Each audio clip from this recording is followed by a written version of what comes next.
Hello, I'm Anu. And I'm Danwin. And we are from Safe Work New South Wales. Thanks for joining us for the third and final webinar in our Essential series, designed to help you understand, prevent, and respond to workplace sexual harassment. In our first session, we covered the basics: what workplace sexual harassment is, its causes, who it affects, and the role of Safe Work New South Wales. In Webinar 2, we focused on prevention, showing how using a work health and safety framework can help prevent sexual harassment in your workplace. In our final webinar in this series, we'll take a closer look at how you can respond to reports of sexual harassment and support those affected by it. Being prepared and knowing steps you can take is crucial in minimizing harm, providing appropriate support, and avoiding further distress to those who have experienced or witnessed sexual harassment. In this webinar, we'll begin by looking at the latest statistics on reporting workplace sexual harassment. We'll then discuss how businesses could address and respond to these reports. Following this, we'll then talk about what to do when someone reports to you that they've experienced workplace sexual harassment, and what to do if you witness it. Today's topic can be particularly sensitive for those that have experienced, witnessed, or know someone who has been sexually harassed. Feel free to take a break, and if you need support, reach out to your workplace if you're comfortable doing so. If you prefer to seek support outside of your workplace, you can contact 1-800-RESPECT on 1-800-737-732. We have included an information sheet with the resources of this webinar with the details of other organizations you can contact for support.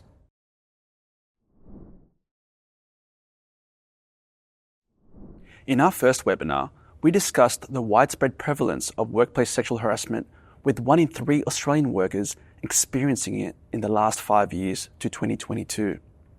Of those people, only 1 in 5 reported it, and 40% of those who did report saw no resulting changes in their workplace. A lack of reports doesn't mean that it's not happening. Workers may have many reasons for not reporting sexual harassment. Will they believe me? Will I be labelled as difficult? Could it harm my career? These are real worries and can hinder a worker from wanting to discuss it or make a report. A lack of reports can indicate that the existing reporting processes do not meet the needs of workers.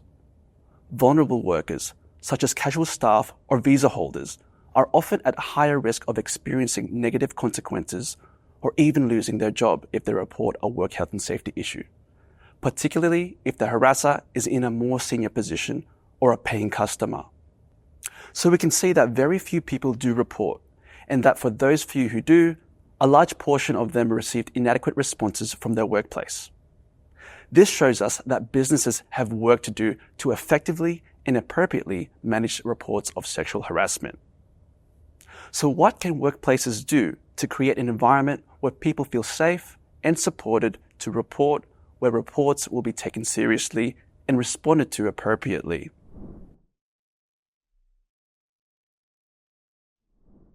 Let's start at an organizational level. Under work health and safety laws, employers are required to provide avenues for reporting work health and safety issues. There are many things an organization can do to ensure reports of sexual harassment are managed appropriately. Businesses should offer several reporting avenues to ensure safe and confidential reporting without fear of retaliation. In some cases, it may be the worker's manager who is the alleged harasser. So having alternative reporting options is crucial for the safety of the worker. Some examples of reporting pathways include reporting directly to HR, to a higher level manager, or through an anonymous reporting system. It is important for businesses to have clear policies and procedures for managing reports. Having a structured approach to promptly address reports minimizes risks to workers' physical and psychological health. It takes the guesswork out of what to do and ensures reports can be managed in a consistent manner. Workers should not experience negative consequences for reporting work health and safety issues, including sexual harassment and are protected against this under work health and safety laws.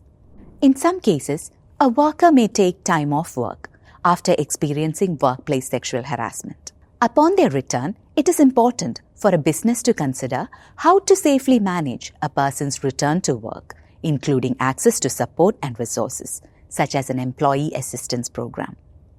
Reasonable adjustments to their work should be made to ensure their safety and well-being. For example, if a worker was sexually harassed by a client, it may be suitable for the worker to initially be assigned work tasks that don't involve customer interaction. These adjustments should be made in consultation with the worker. When someone reports sexual harassment to you, whether you're a manager, people leader, HR professional, safety or worker representative, it's crucial that you respond in a manner that is trauma-informed and person-centered. What this practically looks like is responding with empathy and with awareness that the person may be suffering trauma due to the harassment. It is important to not appear dismissive and to show you take the matter seriously. Make it clear that you support them and that their safety and well-being are your top priorities. If the person approaches you unexpectedly at a time you're not able to talk, acknowledge what they are telling you and suggest scheduling a follow-up meeting for a proper discussion. And when scheduling a follow-up conversation, ensure you dedicate sufficient time to it without rushing to other commitments. You should also make sure you're in a private setting to maintain confidentiality and avoid interruptions. Listen carefully without judgment. Advise them on their reporting options. Encourage them to report, but don't make them lodge a report if they are not ready to. Ask open questions and avoid asking them to repeat themselves or posing invasive questions. Your goal is to handle the report in a way that reduces any extra distress or harm. Your workplace's policies on sexual harassment should provide guidance on how to manage a report in line with your organizational procedures.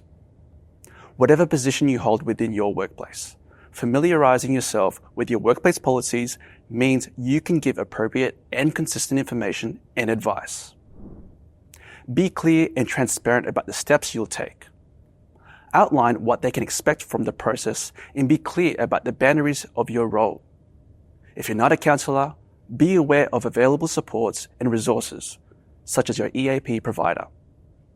If the person reporting is distressed and needs immediate assistance, there are a number of services they can access for support. A 24/7 support services guide is available with the resources of this webinar.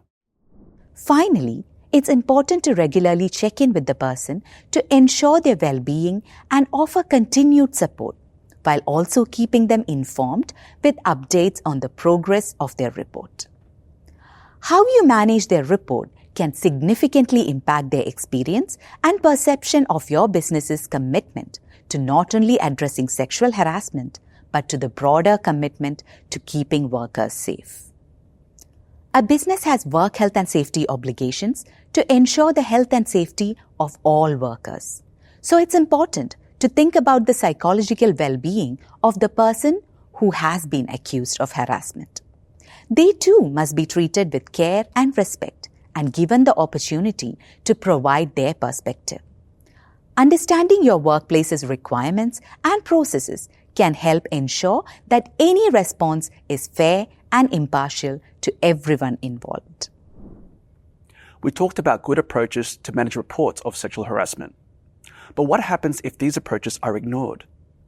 Imagine a scenario where an employee, Sam, reports sexual harassment to their manager, Robin. Instead of taking Sam's report seriously and following established business procedures, Robin dismisses the concerns and says, "It doesn't sound that bad," to brush it off and not make a big deal out of it. Robin fails to document the matter or offer any support to Sam. As a result, Sam feels unsupported and discouraged from speaking up further. Sam may experience increased stress, anxiety, and discomfort in the workplace, leading to decreased productivity and job satisfaction. Additionally, other employees may witness Robin's response and feel reluctant to report harassment themselves, fearing similar dismissive treatment. From a business perspective, Robin's mishandling of the report can have wider repercussions. It could undermine trust in leadership and the company's commitment to providing a safe and respectful work environment. Employee morale may suffer, leading to decreased retention rates and potential legal liabilities if the harassment continues unchecked. We've talked about managing reports of sexual harassment. But what should you do if you witness sexual harassment? This can be a difficult situation to navigate. But knowing some of the strategies to intervene can empower you to take action and support the worker experiencing harassment, whilst ensuring your own well-being. One such strategy is known as the 5 Ds of bystander intervention. The 5 Ds stand for direct, distract, delegate, delay, and document. Direct intervention involves confronting the harasser directly, stating that their behavior is unacceptable, and asking them to stop. In some situations, it may feel unsafe or difficult to intervene directly, so the other 4 Ds can be used. The first alternative, distraction, can be used to divert attention away from the harassment by changing the subject or creating a distraction. For example, you could interrupt the interaction, telling the person who is being harassed that you have some work you need to ask them about now. Another option is to delegate, seeking assistance from someone with more authority or expertise, such as a supervisor or a work health and safety advisor. In situations where immediate intervention is not feasible or safe, you may choose to delay intervening and instead check in with the person later to offer support. Bystanders should also document what happened by making notes, which can be critical for reporting the matter later on or providing evidence if necessary. After taking any of these approaches, it's important to follow up to ensure the person who was harassed is safe and feels supported. You could let them know their reporting options, though you must respect their choice, and you could offer your support in navigating the reporting process. Let them know that their safety is a priority and provide them with information about the support services that can help them. It is important to note that for those of you who are managers, leaders, or someone who holds some kind of senior position in your organization, how you respond can significantly impact not just the worker, but your workplace culture as a whole. The standard you walk by is the standard you accept, and it takes moral courage to step up and intervene. Direct intervention, as opposed to the other Ds, may be necessary in stopping harassment and protecting the person experiencing harassment. For example, delaying or documenting the work health and safety issue may not be appropriate if immediate action is needed to prevent harm to the worker. Directly intervening shows everyone that speaking up about unsafe behavior is the right thing to do in the workplace. It can even send the signal to other workers that their safety at work matters to their colleagues and leaders. On the other hand, if sexual harassment occurs and no one addresses it, this can signal to workers that this is acceptable behavior. Not only can this undermine trust and morale, it can lead to an increased risk of further sexual harassment. Remember, however, that you should only directly intervene if it is safe to do so. Finally, if you're a New South Wales worker and have raised the matter with your workplace, but were not satisfied with their response, or if you didn't feel safe to raise the matter, you may be able to make a report to a government agency, depending on the outcome you're seeking. On the screen now are the agencies you can report to, including Safe Work New South Wales, which will look at whether the workplace systems are adequate for managing work health and safety risks, including sexual harassment. Listed with the resources of this webinar, we have provided our guidance on reporting options for New South Wales workers, which outlines who these agencies are, what they do, how you can report to them, and what outcomes they can provide. How you and your business respond to workplace sexual harassment directly impacts whether workers feel safe to speak up so that sexual harassment is not tolerated. Appropriately and safely managing a report of sexual harassment can be a catalyst for positive change in your workplace. And that brings us to the end of this webinar and the end of our 3-part essential webinar series on understanding, preventing, and responding to workplace sexual harassment. For more information and resources on workplace sexual harassment, please visit our website. By watching these webinars and educating yourself on this topic, you're taking action to create safer and respectful workplaces where everyone is treated with dignity and respect. Thank you.